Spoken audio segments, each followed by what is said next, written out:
Hey, this is Ron Deal, and I want to talk to you about a concept I talk about in my book, Building Love Together in Blended Families, co-authored with Dr.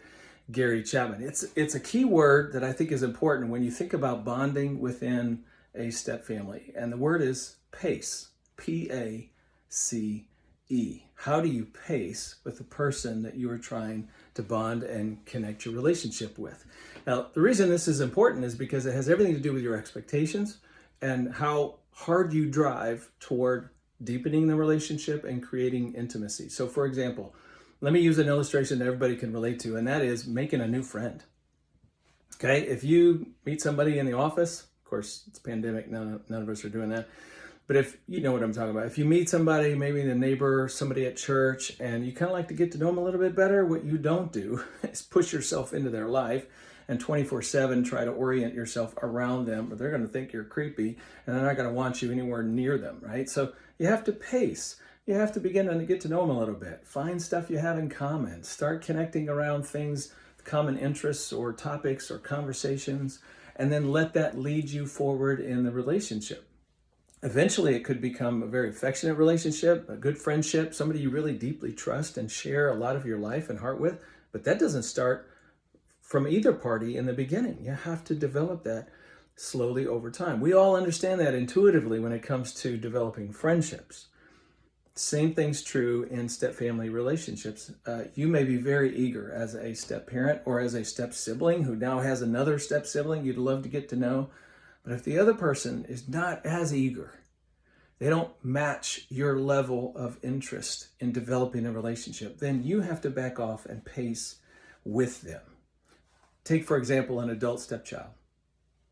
Maybe they have a life, maybe they have a career, maybe they have a family and marriage of their own, and they just don't need you in their life as much as you would like for them to need you in their life. You gotta back up a step. If you push in too hard, demand too much, it can create this distrust.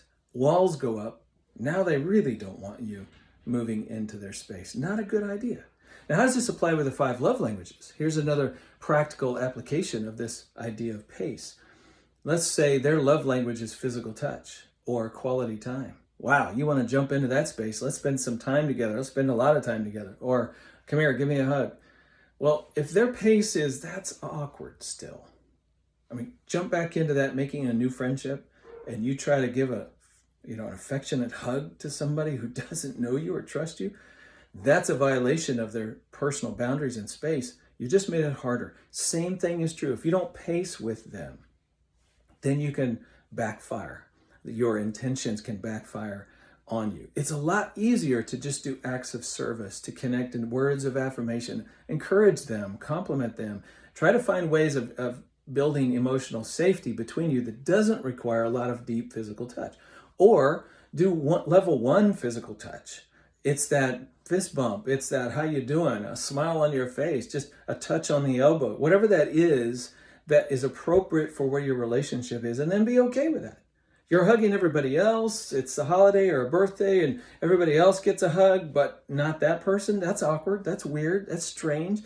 But you're respecting their boundaries and they feel that respect. That actually opens the door over time for the physical touch to grow as your relationship grows. Don't push too soon, too fast. Make sure you're pacing well. God bless.